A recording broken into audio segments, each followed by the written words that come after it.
Students, bye study channel में आपका स्वागत है। मैं आज आपको बताने वाली हूँ इस वीडियो में वंशागति का क्रोमोसोमल सिद्धांत, chromosomal theory of inheritance part 5 में। जैसा कि आपको पता है चैप्टर 5 बायोलॉजी कक्षा 12 का हमारा चल रहा है।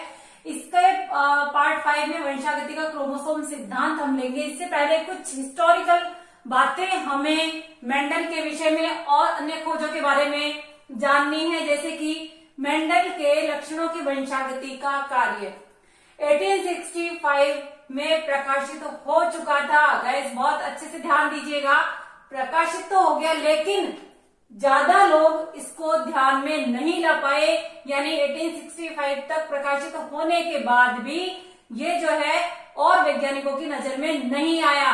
सन 1900 तक कई अज्ञात कारणों से ये कार्य छिपा रहा। मेंडल का बहुत इंपॉर्टेंट वर्क था जो कि संपर्क में नहीं आया। पैतृक लक्षणों की वंशागति कारकों पर निर्भर करती है। मेंडल ने क्या कहा था कि पैतृक लक्षणों की वंशागति यानी माता पिता से संतति में लक्षण आते हैं, तो ये किसकी वजह से आते हैं? कारकों की वजह से आते हैं। मेंडल ने इन जो आजकल हम जीन काम में ले रहे हैं, वैज्ञानिकों ने बाद में जीन बताया, ये मेंडल ने बताए कारक। वे इनकी उपस्थिति का भौतिक प्रमाण नहीं दे पाए, यानी जीन की भौतिक उपस्थिति के बारे में मेंडल नहीं बता पाए थे और ये नहीं बता पाए थे कि किस पदार्थ से बने होते हैं। उस समय गुणसूत्र, कोशिका विभाजन, जीन, अर्धसूत्री विभाजन की जानकारी नहीं थी। मेंडल की असफलता का मेन जो कारण था, हालांकि मेंडल एक सफल वैज्ञानिक बने, पेशे से वैज्ञानिक नहीं थे, पादरी थे, लेकिन इन्होंने इस रिकॉर्ड के आधार पे नियम दिए, वो आज भी सार्थक है। उस समय गुणसूत्र के बारे में कोई जानकारी नहीं थी, कोशिका विभाजन के बारे में जानकारी नहीं थी, जीन के बारे में जानकारी नहीं थी, न माइक्रोस्कोप थे, इसलिए ये जो है अर्धसूत्री विभाजन के बारे में जानकारी नहीं थी। तो इन्होंने जो शब्द काम में लिए वहीं तक मेंडल का वर्क रहा। इसके बाद बहुत सारे जो है वर्क हुए, जैसे कि रॉबर्ट ब्राउन ने 1831 में आर्किड की जड़ों से आर्किड की जड़ों में केंद्रक की खोज की थी। इसके बाद 1848 में हाफमिस्टर ने केंद्रीय तंतु के बारे में बता दिया था। 1887 में बोवेरी ने अर्धसूत्री विभाजन की खोज कर दी थी। किसमें कर दी थी? एस्केरिस में। जब एग फॉर्मेशन होता है, अंड का निर्माण होता है, तो अर्धसूत्री विभाजन होता है। सन 1900 में, अच्छे से ध्यान देना, सन 1900 में डेवरीज, कार्ल कोरेंस और शेरमान, ये तीन वैज्ञानिक थे, अलग अलग देशों के वैज्ञानिक थे। इन्होंने मेंडल के परिणामों की पुनः खोज की और पाया कि मेंडल ने जो कहा था, जो नियम दिए थे, वो बिल्कुल राइट है। इसलिए डेवरीज, कार्ल कोरेंस और शेरमार्क ने मेंडल के नियमों को वापस से क्लियर किया। अब बात आती है आगे 1902 में सटन और बोवेरी ने क्या कार्य? सटन और बोवेरी ने कार्य किया कि वंशागति में गुणसूत्रों की अहम भूमिका होती है, यानी ये जो जीन होते हैं वो गुणसूत्रों पर होते हैं, गुणसूत्रों से ही पीढ़ी दर पीढ़ी लक्षणों का संचरण होता है। जॉनसन ने 1909 में कारक के स्थान पर जीन शब्द का इस्तेमाल किया। जो कारक, मेंडल ने कारक शब्द का इस्तेमाल किया था, सबसे पहले जॉनसन ने कारक के स्थान पर जीन शब्द का उपयोग किया। तो गाइस नोट डाउन कर लीजिए ताकि आगे क्रोमोसोमल थ्योरी के बारे में मैं आपको समझाऊंगी।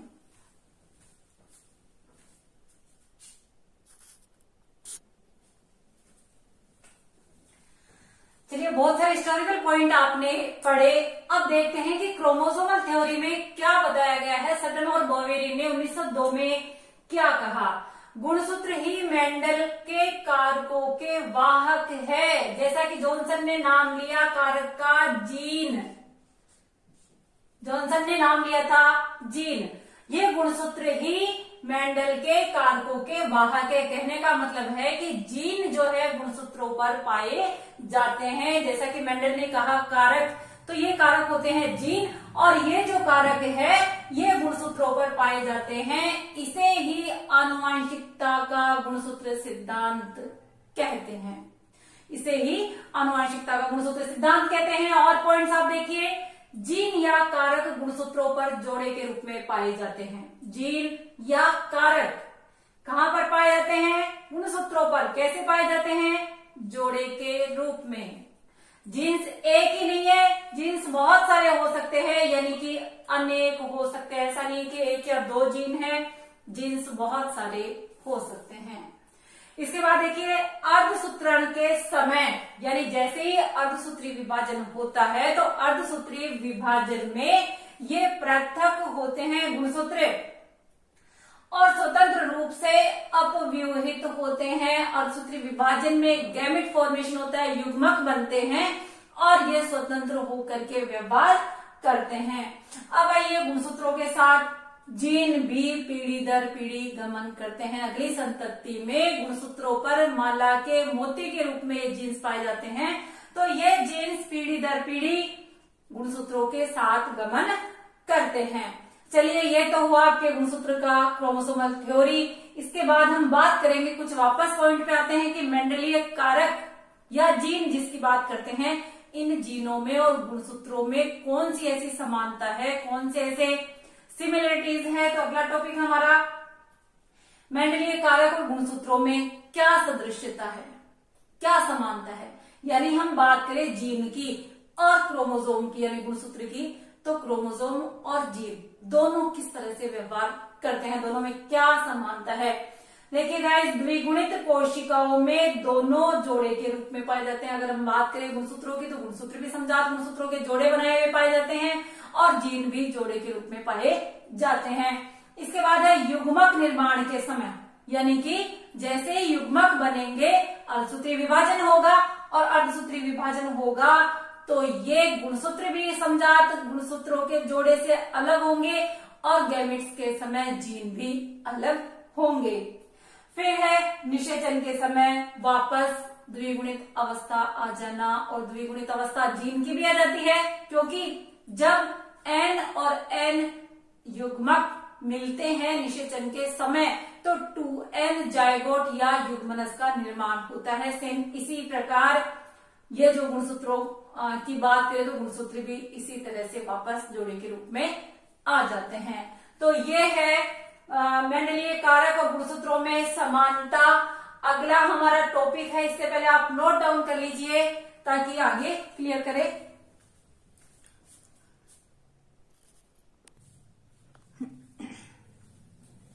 गाइस, वंशागति का क्रोमोसोम सिद्धांत जैसा कि आपने समझा, अब इस पर जो एक्सपेरिमेंट किया वो किया थॉमस हंट मॉर्गन, जिसको हम T.H. मॉर्गन के नाम से जानते हैं। इस वैज्ञानिक ने इसका प्रायोगिक सत्यापन किया और प्रायोगिक सत्यापन के लिए इन्होंने क्या चुना? फल मक्खियां चुनी, जिसको हम कहते हैं फ्रूट फ्लाई, और उसका नाम था ड्रोसोफिला मेलेनोगैस्टर। किस पर प्रयोग किए? ड्रोसोफिला मेलेनोगैस्टर पर, फल मक्खियों पर T.H. मॉर्गन ने एक्सपेरिमेंट किए। इस क्रोमोसोम सिद्धांत का सत्यापन करने के लिए, प्रायोगिक सत्यापन करने के लिए अब T.H. मॉर्गन ने फल मक्खी को ही क्यों चुना? क्वेश्चन आपका बिल्कुल जायज है, क्यों चुना? प्रयोगशाला में इनका सरल कृत्रिम माध्यम में रखा जाना संभव है, इसलिए चुना।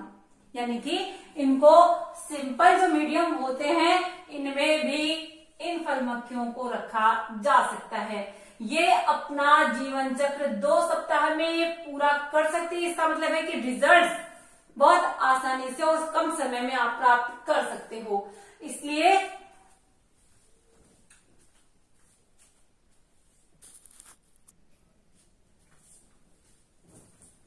ये अपना जीवन चक्र 2 सप्ताह में पूरा कर सकती है। ये अपना जीवन चक्र 2 सप्ताह में पूरा कर सकती है। इसका मतलब है कि कम समय में ये अपना जीवन चक्र पूरा करके रिजल्ट्स दे सकती है। मैथुन से विशाल संख्या में संतति उत्पन्न करना, संख्या में संतति उत्पन्न कर सकती है। तो ये दिक्कत नहीं होती कि आंकड़ों के विश्लेषण में अगर संतति कम पैदा होती है तो किसी प्रकार का विघ्न आ सकता है। लिंग विभेदन स्पष्ट। मॉर्गन ने ये जो फलमक्खी फ्रूट फ्लाई या मेलेनोगैस्टर, जो ड्रोसोफिला मेलेनोगैस्टर चुना, इसमें लिंग विभेदन का भी बहुत अच्छा कारण था। कि लिंग विभेदन इनमें स्पष्ट होता है। नर और मादा आसानी से पहचाने जा सकते हैं। कम क्षमता वाले माइक्रोस्कोप से भी इनको देखना आसान होता है। इनमें जो चेंजेस आते हैं उनको नोट किया जा सकता है। नर व मादा युग्मक जो फ्रूट फ्लाई है ये, इनको आसानी से पहचाना जा सकता है। तो ये कारण थे गाइस वंशागति का क्रोमोसोम सिद्धांत जो दिया गया उसके परिप्रेक्ष्य में टीएच मॉर्गन ने क्रोमोसोम सिद्धांत का प्रायोगिक सत्यापन किया। और इस प्रायोगिक सत्यापन में मेंडल के जो प्रयोग थे उसको आगे बढ़ाते हुए और उन्हीं का स्पष्टीकरण होते हुए यहाँ पर बात आएगी एक अपवाद स्वरूप, जैसा कि मेंडल की अवधारणा थी कि ये जीन्स जो है पृथक पृथक होकर के व्यवहार करते हैं, स्वतंत्र रूप से अपव्यूहित होते हैं। लेकिन यहाँ पर एक बड़ा चैलेंज सामने आ गया। कैसे आ गया कि यहाँ पर टीएच मॉर्गन ने एक्सपेरिमेंट किया मेलेनोगास्टर पर, ड्रोसोफिला पर, तो यहाँ पर रिजल्ट्स कुछ और थे। वो रिजल्ट्स कुछ और किस रूप में थे कि जस्ट पहले मेंडल का नियम था स्वतंत्र रूप से गुणों का आगे संचरण होना, लेकिन टीएच मॉर्गन का सहलग्नता का एक्सपेरिमेंट एक ऐसा एक्सपेरिमेंट है जिसमें एक क्रोमोसोम्स पर पाए जाने वाले जो जीन्स होते हैं, जैसा कि ये है क्रोमोसोम्स, और इन क्रोमोसोम्स पर मोती के मनके के रूप में ये जीन्स पाए जाते हैं। यदि ये जीन्स पास पास स्थित हैं, ये जीन्स पास पास स्थित है, तो जब ये जीन्स पास पास स्थित है तो ये इनके जो खंड है अगली पीढ़ी में इसी तरह से संचरित होते हैं। इन जीन्स को जो पास पास स्थित है इनको कहते हैं सहलग्नी जीन्स। इन्होंने ड्रोसोफिला पर एक्सपेरिमेंट करके बता दिया कि किस तरह से सहलग्नी जीन्स सहलग्नता का परिचय देते हैं। सहलग्नी जीन्स साथ साथ संतति में संचरित होते हैं। जब जनक के जो जीन संतति में संचरित होंगे तो निश्चित रूप से जनक जैसे ही कैरेक्टर्स आएंगे। तो सहलग्नता का एक्सपेरिमेंट जो अगले वीडियो में मैं आपको क्लियर करूंगी, लेकिन इस सहलग्नता के एक्सपेरिमेंट में क्या था कि जो सहलग्नी जीन है यानी पेरेंट्स के थ्रू जो संतति में जा रहे हैं, पेरेंट्स जैसा ही कैरेक्टर उनमें आ रहा है, जो कि ड्रोसोफिला पर कार्य करते हुए टीएच मॉर्गन ने स्पष्ट किया। इसीलिए पेरेंटल कैरेक्टर्स 98% आए। 2 क्रॉस उन्होंने बताए थे। पहले क्रॉस में इन्होंने बताया कि 98% कैरेक्टर्स पेरेंटल थे। रिकॉम्बिनेशन वाले कैरेक्टर्स या नए जो संयोजन बने थे वो बहुत कम पाए गए थे। इस तरह से सहलग्नता का परिचय, सहलग्नता की डिटेल इन्होंने टीएच मॉर्गन ने इसके मेंडल के नियमों के अपवाद स्वरूप क्लियर किया।